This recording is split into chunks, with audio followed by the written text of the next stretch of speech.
내비게이토 소책자 시리즈 상급으로 주신 자녀, 청지기로서의 부모의 길. 세상의 많은 부모들은 자녀를 나의 소유라고 생각합니다.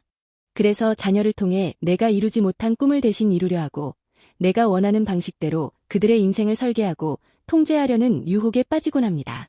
그러나 오늘 우리가 함께 나눌 하진승 목사님의 책 상급으로 주신 자녀는 자녀에 대한 우리의 모든 소유권을 근본적으로 부정하며 전혀 다른 관점을 우리에게 제시합니다.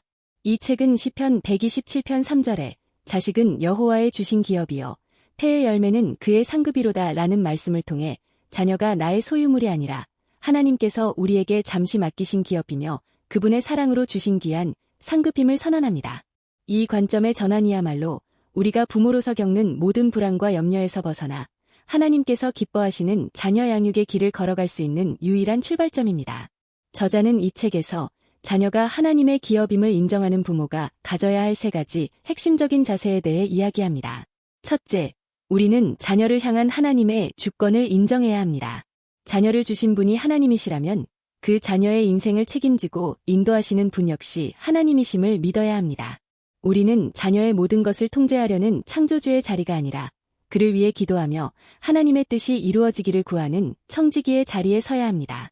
이 책은 구약의 한나와 신약의 마리아의 모습을 통해 하나님께 자녀의 주권을 온전히 내어드린 어머니의 아름다운 본을 보여줍니다. 한나는 간절한 기도로 얻은 아들 사무엘을 하나님의 약속대로 성전에 바쳤고 마리아는 천사의 말을 듣고 주의 계집종이 오니 말씀대로 내게 이루어지이다 라고 고백하며 자신의 아들 예수가 하나님의 아들임을 인정하고 그분의 뜻에 순종했습니다. 둘째, 우리는 자녀를 하나님의 말씀으로 양육해야 합니다. 하나님께서 우리에게 자녀를 맡기셨을 때 그들을 어떻게 길러야 하는지에 대한 양육 설명서 역시 함께 주셨는데 그것이 바로 성경입니다. 잠언 22장 6절은 마땅히 행할 길을 아이에게 가르치라. 그리하면 늙어도 그것을 떠나지 아니하리라고 약속합니다. 저자는 신명기 6장의 말씀을 통해 부모가 먼저 하나님의 말씀을 마음에 새기고 집에 앉았을 때에든지 길을 갈 때에든지 누워있을 때에든지 일어날 때에든지 부지런히 자녀에게 말씀을 가르쳐야 할 책임이 있음을 강조합니다. 세상의 지식과 성공 전략이 아니라 영원히 변치 않는 하나님의 진리로 자녀의 마음을 채워주는 것이야말로 부모가 자녀에게 줄 수 있는 가장 위대한 교육입니다. 셋째, 우리는 자녀를 위해 쉬지 않고 기도해야 합니다. 자녀 양육은 우리의 지혜와 힘만으로는 감당할 수 없는 영적인 싸움입니다. 그렇기에 우리는 자녀의 모든 문제를 내가 해결하려는 교만을 내려놓고 그들의 삶을 하나님께 맡기며 기도하는 일에 힘써야 합니다. 저자는 자녀가 어릴 때뿐만 아니라 그들이 성장하여 우리의 손을 떠난 후에도 그들을 위한 중보 기도는 결코 멈추어서는 안 된다고 말합니다. 욥이 자신의 자녀들을 위해 매일 번제를 드렸던 것처럼 그리고 모니카가 아들 아우구스티누스의 회심을 위해 30년간 눈물로 기도했던 것처럼 부모의 끈질긴 기도는 자녀의 인생을 바꾸는 가장 강력한 영적인 힘입니다. 결론적으로 이 책은 우리에게 자녀 양육의 성공이 부모의 능력이나 환경에 달려있는 것이 아니라 자녀를 향한 하나님의 주권을 얼마나 인정하고 의뢰하는가에 달려있음을 가르쳐줍니다. 자녀는 나의 작품이 아니라 하나님의 기업입니다. 우리는 그 기업을 잠시 맡은 선한 청지기로서 하나님의 방법인 말씀으로 그를 양육하고 우리의 한계를 인정하며 기도로 그를 하나님께 맡겨드릴 때 비로소 자녀 양육이라는 무거운 짐을 내려놓고 참된 평안과 기쁨을 누리게 될 것입니다. 오늘 이 시간 여러분의 자녀를 향한 모든 염려와 기대를 내려놓고 그들의 인생의 참된 주인이신 하나님을 신뢰하기로 결단하십시오.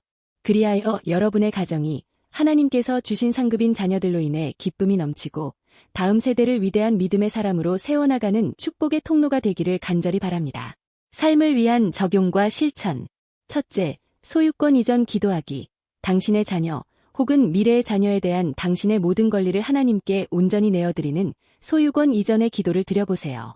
하나님, 이 자녀는 제 것이 아니라 주님의 것입니다. 주님의 뜻대로 그를 빚으시고 인도하여 주옵소서. 저는 단지 주님의 선한 청지기가 되기 원합니다. 라고 고백하는 시간을 가져보세요. 둘째, 가정예배 또는 말씀 나눔 시작하기. 아직 가정에서 말씀을 나누는 시간이 없다면 이번 주에 온 가족이 함께 모여 짧은 성경 구절을 읽고 각자 그 말씀을 통해 느낀 점을 나누는 시간을 시작해보세요. 거창하지 않더라도 가정 안에서 하나님의 말씀을 중심에 두는 작은 실천이 중요합니다.